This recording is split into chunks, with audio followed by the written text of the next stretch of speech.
Bom dia, boa tarde, boa noite. O meu trabalho é sobre Stephen Berlin Johnson. Ele é um escritor de ciência norte-americano, nascido em 6 de junho de 1968 em Washington, D.C., formado em semiótica pela Universidade de Brown e em licenciatura inglesa pela Universidade de Columbia. Johnson é autor de 12 livros, em grande parte sobre ciência, tecnologia e experiência pessoal. Ele também co-criou alguns sites influentes, entre eles o site da comunidade Web Award. O prêmio Web é um prêmio de excelência na internet, concedido anualmente pela Academia Internacional de Artes e Ciências Digitais, um órgão composto por mais de 2 mil especialistas do setor e inovadores em tecnologia.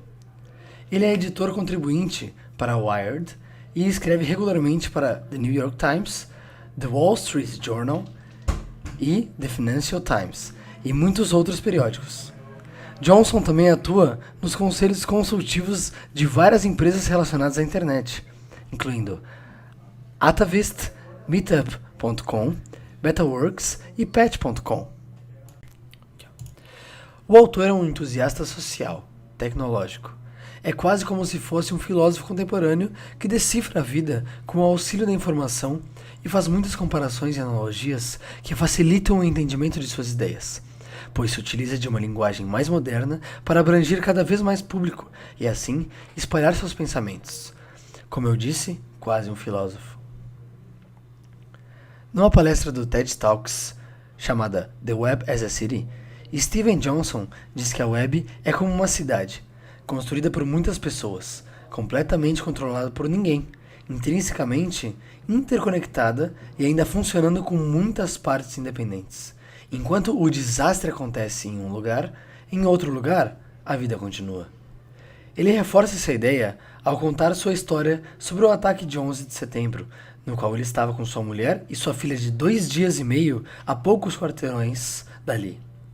Ele conta que nos próximos dias e semanas o bairro continuava funcionando, com cada vez mais gente circulando, em diferentes lugares e mesmo assim, fazendo a vida continuar.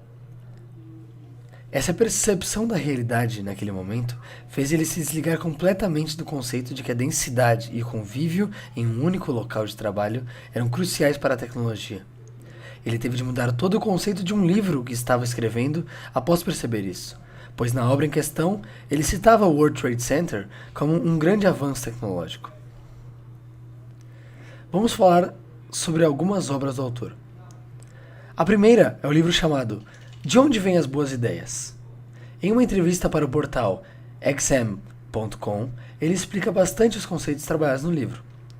Segundo Johnson, a principal conclusão que pode-se tirar a partir da obra é que não existe um momento eureka, em que alguém tem uma súbita iluminação e descobre algo brilhante.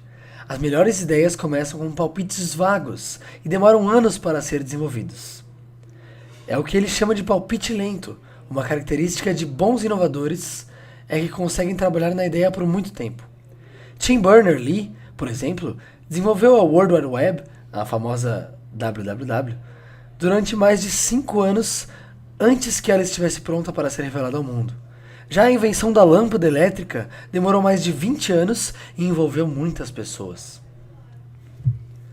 A próxima obra que vou falar sobre se chama O Mapa Fantasma. O Mapa Fantasma fala sobre as teorias criadas e as pesquisas feitas em torno do descobrimento da origem do surto da cólera na Europa. Pelo fato de estar no meio da Revolução Industrial, o crescimento da densidade populacional urbana, aliada à falta de infraestrutura adequada para todos, em especial de saneamento básico, culminaria em uma série de problemas urbanos que começam a surgir frequentemente. Esse foi o ambiente perfeito para que o vírus da cólera se espalhasse entre várias pessoas que aparentemente não tinham nenhuma relação evidente. Assim, com o adoecimento espontâneo de várias pessoas desconhecidas entre si, 2 teorias surgiram para explicar os eventos. Edwin Chadwick, do Comitê Geral de Saúde, propõe uma transmissão miasmática, teoria em que as doenças e mal-estar do corpo estariam relacionados com a aspiração de maus odores. Já o médico inglês John Snow conseguiu rastrear o primeiro caso que deu origem à dispersão. A diarreia de um bebê contaminado, que foi descuidadamente descartada em uma fossa sanitária que vazava para o lençol freático, principal abastecedor poço de água da região dos afetados. A investigação do médico Jon Snow constatou que o vírus da cólera era transmitido através de água contaminada.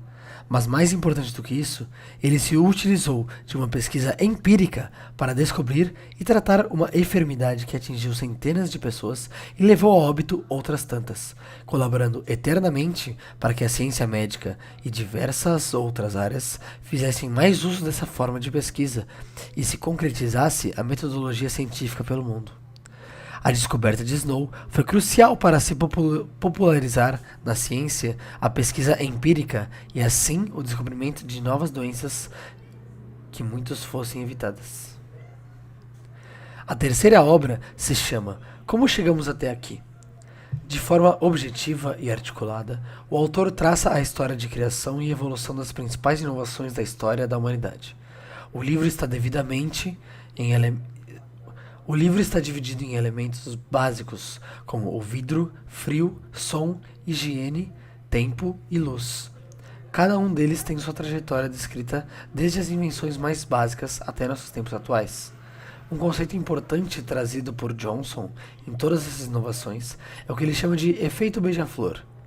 As descobertas são frutos da construção coletiva de diferentes ideias e tecnologias que em algum momento se cruzam para formar algo novo. Por fim, um dos últimos projetos do autor se chama The Extra Life Project. Se você tivesse que escolher um gráfico para representar os últimos 100 anos ou mais da era moderna, qual seria?